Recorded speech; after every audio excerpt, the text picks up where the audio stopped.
द्वितीय पाठः न त्यक्तव्यः अभ्यासः, अर्थात अभ्यास नहीं त्यागना चाहिए।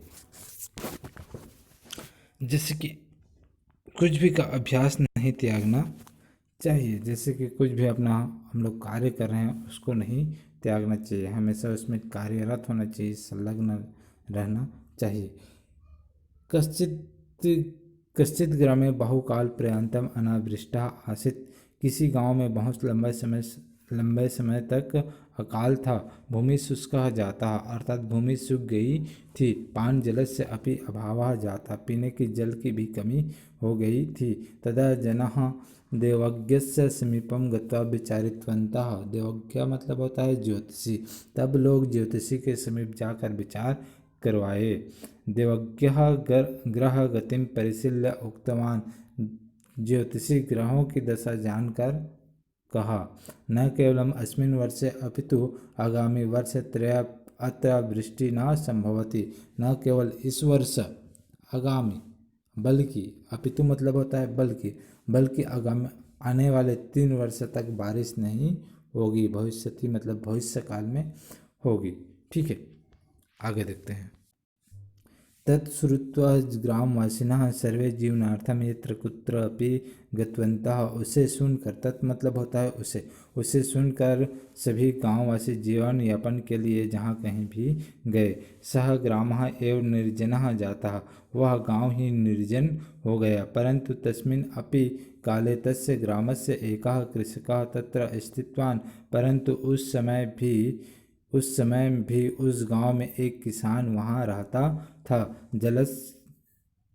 जलः अभावे अपि सः प्रतिदिनं स्वशुष्कं क्षेत्रं कर्षन् आसीत्, जल के अभाव में भी वह प्रतिदिन अपने सूखे खेत को, स्व मतलब होता है स्वशुष्कस्य, अपने सूखे खेत को, क्षेत्रम मतलब होता है खेत को, जोतता था।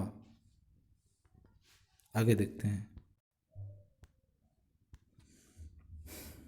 तदा आकाशे एकः मेघः संचरन आसीत्, तब आकाश में एक मेघ संचरण कर रहा था।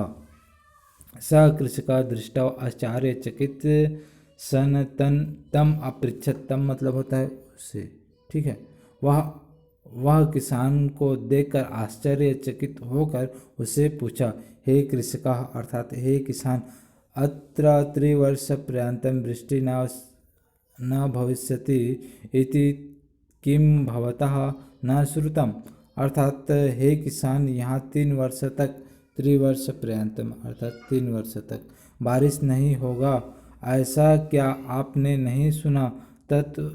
तत्कारणेन सर्वे जनाः ग्रामं परित्यज्य यत्र कुत्र अपि गतः, उस कारण, तत् मतलब होता है उस कारण ही सर्वे लोग अर्थात सभी लोग, उस कारण ही सभी लोग गांव छोड़कर जहाँ कहीं भी गए।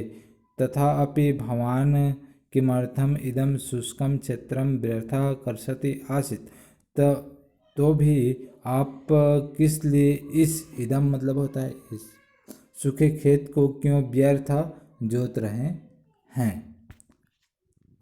तदा कृषकः अवदत्, तब किसान बोला, सर्वे विषय मया ज्ञाता एव, सभी विषय मुझे ज्ञात ही है, किंतु त्रिवर्षं यावत् यदि अहम कृषि कार्यं न करोमि तर्हि त्रिवर्षानन्तरं यदा वृष्टि भविष्यति तदा मम कृषि कार्यं विस्मृतं भवेत्, किंतु 3 वर्ष तक यदि मैं कृषि कार्य नहीं करूँगा तो 3 वर्ष के बाद बारिश होगी, तब मेरा कृषि कार्य में भूल हो जाएगा।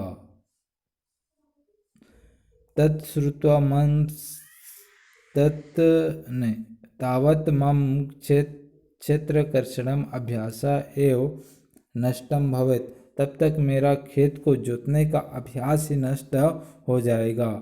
अतएव अस्य कारणेन विस्मृतं परित्यज्यार्थम अहम इदानीमपि कर्ष्यामि, इसलिए मैं कार्य को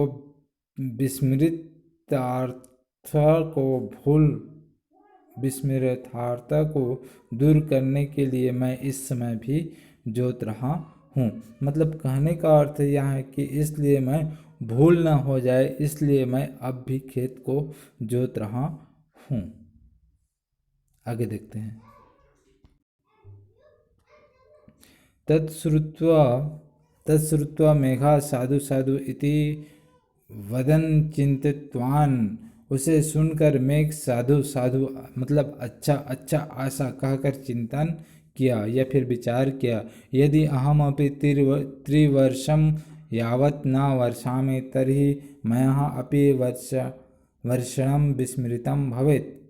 यदि मैं भी 3 वर्ष तक नहीं बरसूंगा तो मुझे भी बरसने में भूल हो जाएगा। अतः अहम अधुना एव वर्षामि, इसलिए मैं अभी ही बरसता हूँ।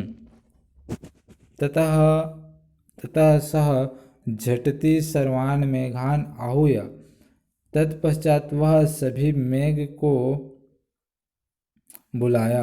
कृपया वर्षन्तु, कृपया वर्षिए, इति प्रार्थितवान्, ऐसा मेरा प्रार्थना है। तदा तत्र सुवृष्टि अभवत्, तब वहाँ अच्छी बारिश हुई। सर्वे अपि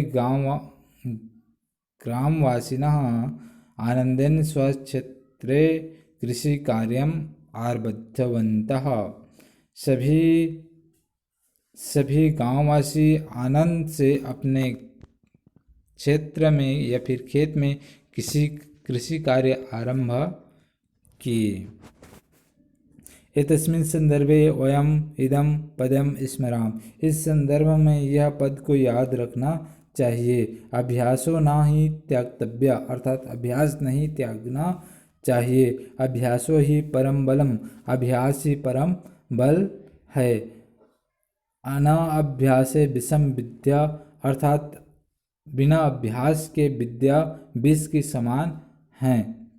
अजीर्णे भोजन विषम, जिस प्रकार अपच हो जाने पर भोजन विष के समान हो जाता है, उसी प्रकार आज इस समय भी हमें पढ़ाई नहीं त्यागना चाहिए। हमें कुछ न कुछ पढ़ते ही रहना चाहिए, क्योंकि आज हम लोग कोरोना की वजह से पढ़ाई त्याग देंगे तो कल हमें पढ़ने में कठिनाई हो जाएगी। इसलिए हमेशा पढ़ते रहना चाहिए। धन्यवाद।